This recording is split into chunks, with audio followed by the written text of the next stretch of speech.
අපි බලමු triple crochet decrease එක කරගන්න විදිය. ට්‍රිපල් ක්‍රොෂේ එකට අපි දෙපාරක් හුක් එක වටේ යාන් එක මේ විදියට කරකවා ගන්නවා.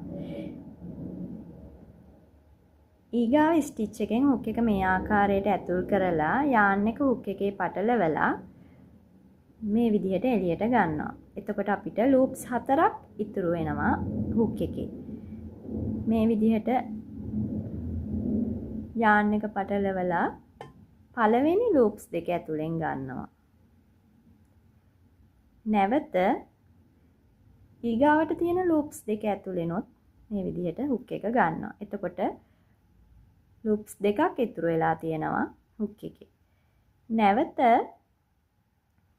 ට්‍රිපල් ක්‍රොෂේ එකට දෙපාරක් මේ විදිහට යාන් එක හුක් එකේ පටලවලා ඊගාව ස්ටිච් එකට හුක් එක ඇතුල් කරලා නැවත යාන් එක හුක් එකේ පටලවලා මේ විදිහට එළියට ගන්නවා. එතකොට අපිට 1 2 3 4 5ක් තියෙනවා හුක් එකේ ලූප්ස්.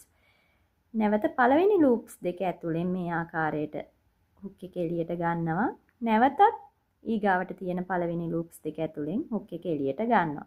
දැන් අපිට හුක් එකේ ලූප්ස් 3ක් ඉතුරු වෙලා තියෙනවා.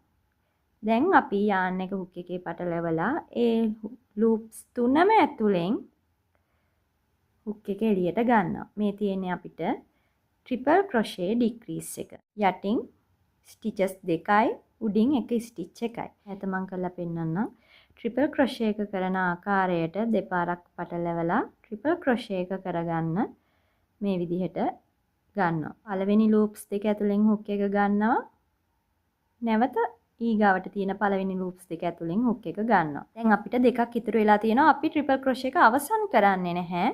අවසන් නොකර නැවත ට්‍රිපල් ක්‍රොෂේ එකක් කර ගැනීමට දෙපාරක් කරකවලා ඊගාව ස්ටිච් එකෙන් හුක් එක ඇතුල් කරලා ඊගාව ට්‍රිපල් ක්‍රොෂේ එක කරගන්න පළවෙනි ස්ටිච් දෙක ඇතුලෙන් ගන්නවා. නැවත කරකවලා නැවත ඊළඟට තියෙන පළවෙනි ස්ටිච් දෙක ඇතුලෙන් ගන්නවා. ඒ විදිහට ගත්තම ලූප්ස් 3ක් ඉතුරු වෙනවා.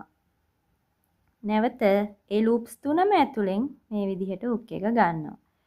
ට්‍රිපල් ක්‍රොෂේ ඩික්‍රීස් එක මේ විදිහට තමයි කරගන්නේ.